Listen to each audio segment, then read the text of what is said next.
Hey there, folks. I'm the guy who put out that internet-famous video about the best SpiderMan games a few years ago.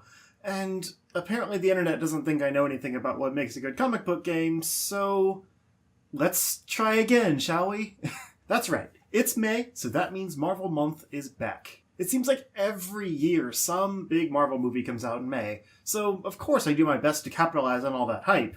And while the plan this year was to time it with Infinity War, Robert Downey Jr. had to go and screw it all up, so instead I decided to tie this into Deadpool 2. Now, you could be asking yourself, but Justin, isn't that just a really exploitative use of the channel? You're absolutely right. Now, let's go get our fuck on. Thanks for the assist again this year, Deadpool. In theaters everywhere, May 18th.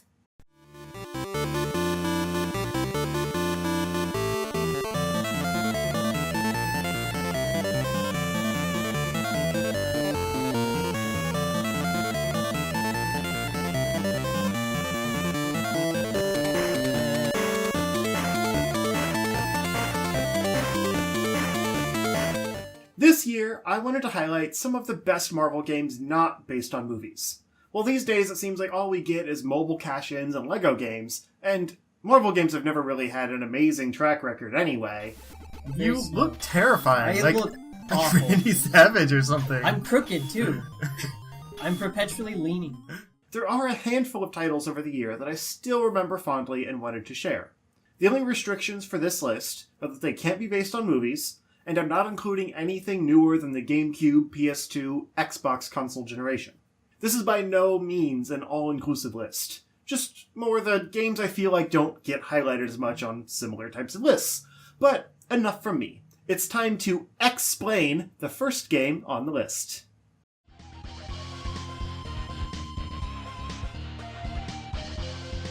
This game was actually one of my first experiences with the X-Men, along with the fantastic old X-Men Evolution cartoon. My cousin owned this game on his SNES, and I'd always try to play it whenever I spent a weekend at my aunt's. I say try because this was a classic example of punishingly difficult old-school beat-em-ups, but that didn't make it any less fun to play.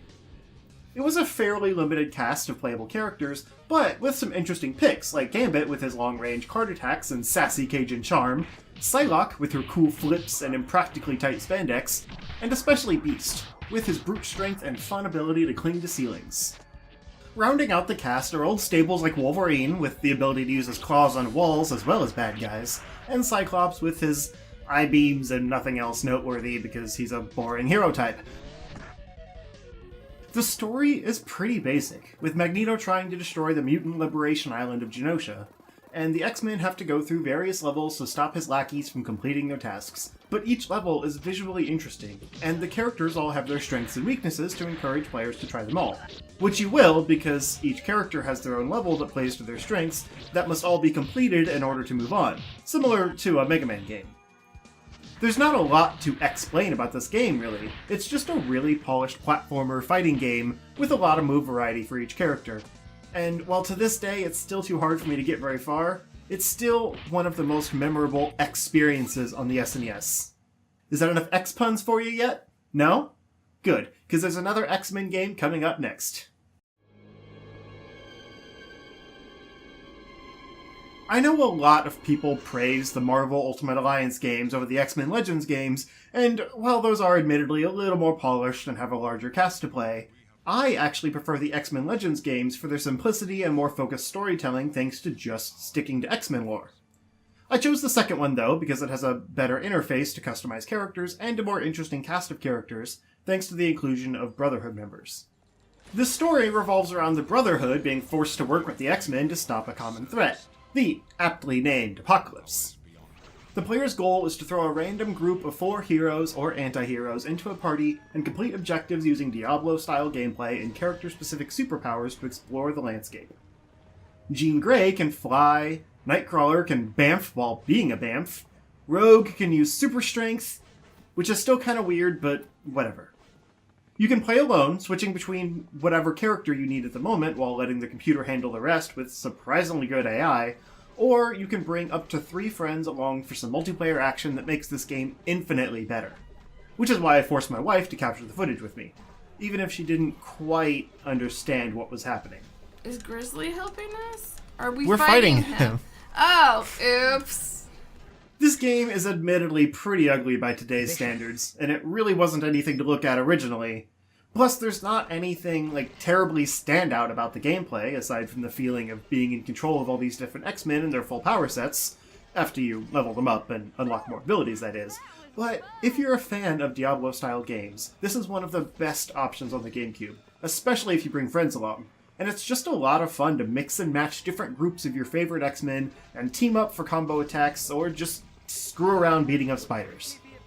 It also has a fun optional trivia minigame in it that can earn you experience for each correct answer. And I actually enjoyed quizzing my wife on her X-Men knowledge because she's always trying to show me up. Who did Sabretooth have a son with?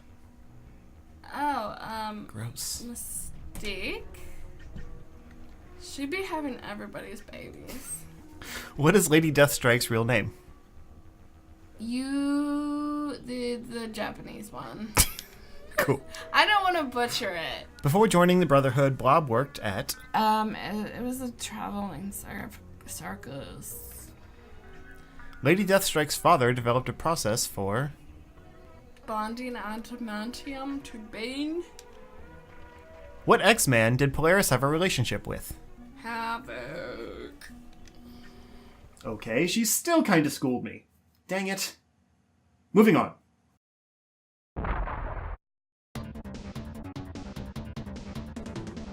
You'd be forgiven for thinking this is the same as the SNES X-Men game I already showed off, because they're both made by Capcom and probably use the same engine, but this is actually the closest to a movie tie-in on this list, as it's all about various Avengers trying to stop Thanos and his lackeys from obtaining all the Infinity Stones. Once again, there are 5 playable characters, but this time they play a little more similarly rather than utilizing unique abilities in platforming sections.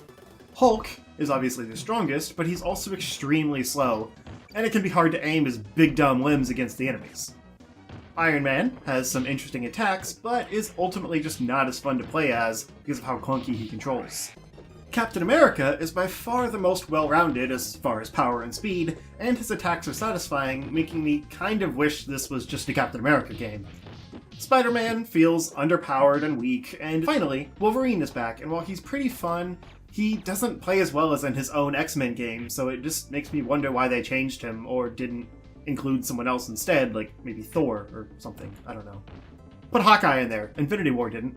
This game is still extremely difficult, but the level design is more interesting and varied than the other SNES game on this list, even if it can sometimes enrage me with the enemy layout, and it feels like they gave each character more attack combinations, even if they're all variations of the same moves for each character. What makes this game unique, though, is that character health carries between levels, and you can only heal using pickups in levels or items between them, which might be more frustrating than good, but is still unique. Also, throughout the game, you can pick up various Infinity Stones that give different power-ups in the levels when equipped. It adds some extra depth to what is otherwise a pretty basic beat-em-up, and that's definitely worth some bonus points. If you're tired of team-up games, though, maybe you prefer a game about someone who doesn't play so well with others.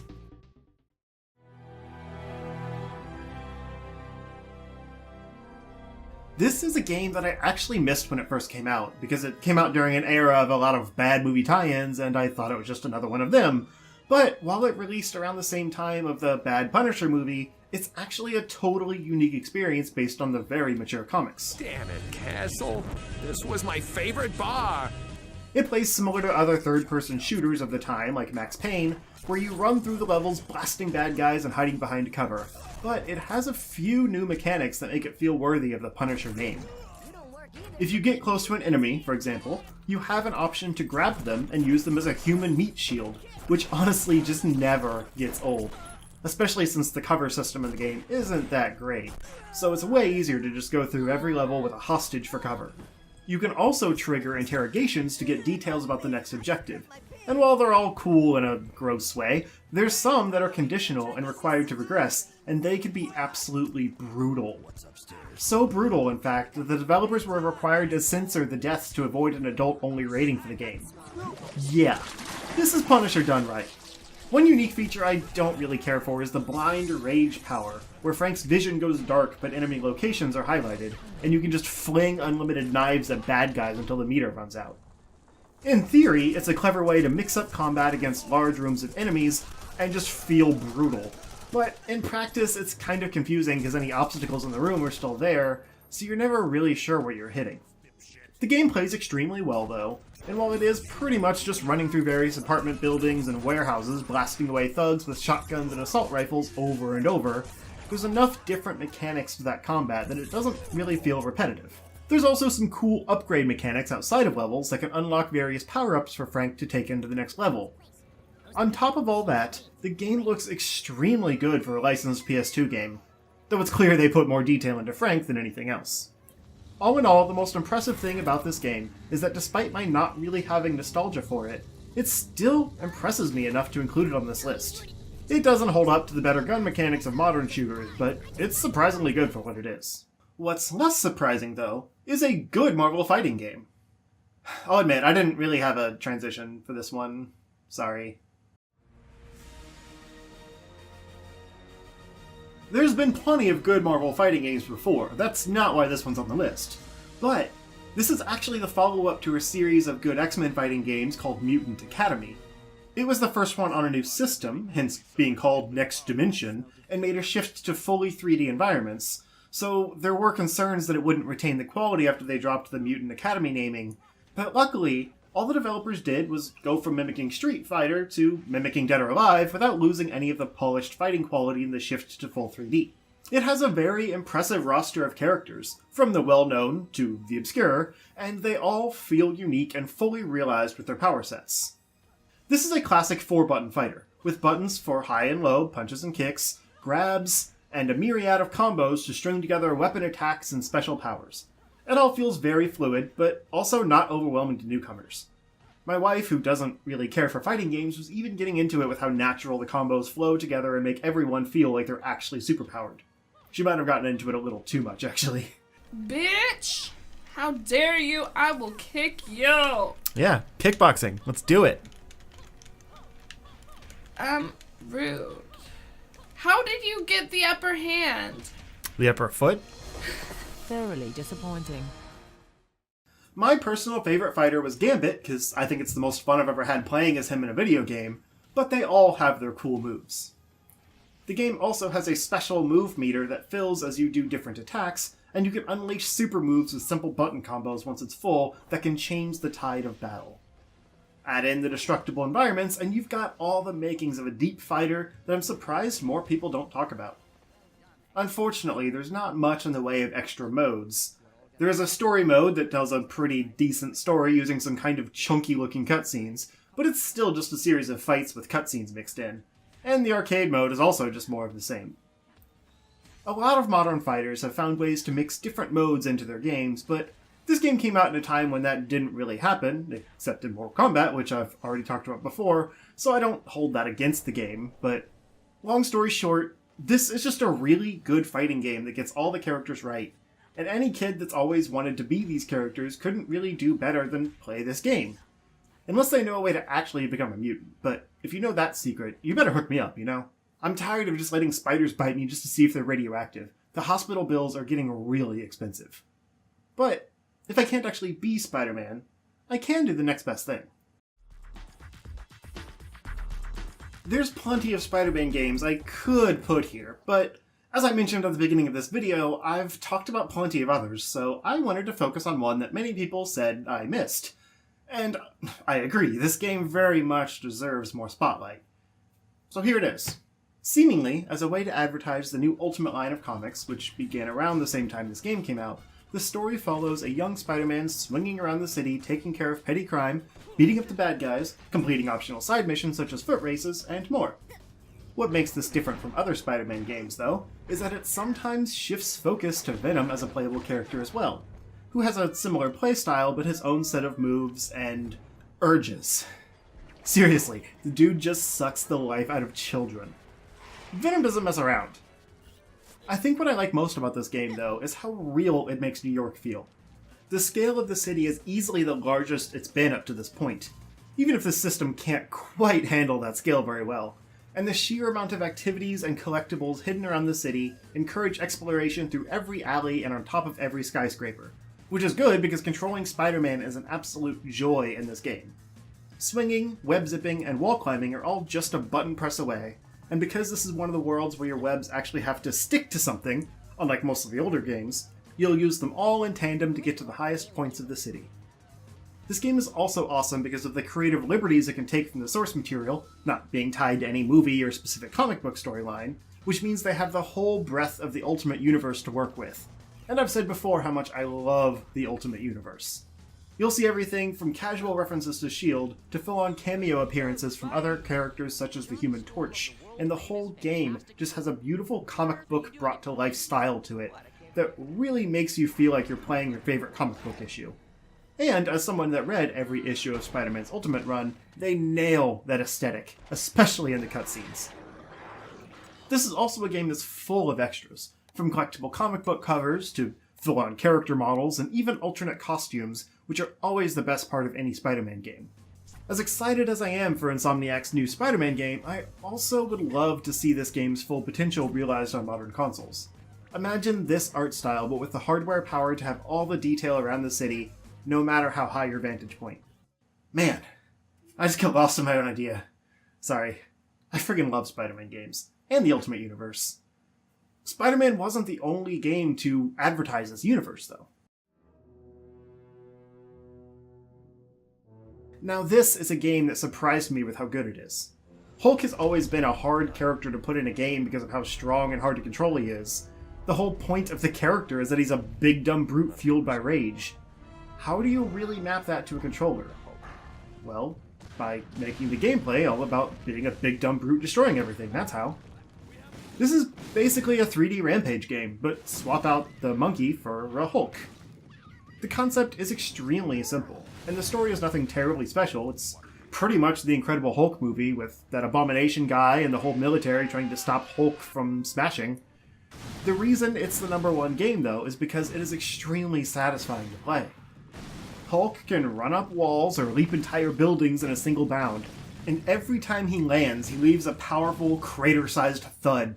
So just exploring the city, grabbing things would be a fun enough game for a while, but they also nailed the combat aspect of being Hulk. From just throwing strong punches, to throwing actual people, to throwing entire helicopters at other helicopters.